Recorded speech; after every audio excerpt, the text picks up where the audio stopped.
También ya se confirmó que el Perú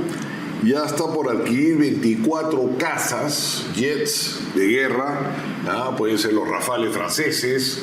los F norteamericanos, estadounidenses, los Gripen suecos, no se sabe qué es escogido. La gracia va a costar 3.500 millones de dólares, 3.500 millones de dólares, y solamente según una encuesta publicada en Perú 21, el 5% de la población está de acuerdo con este gasto desmesurado.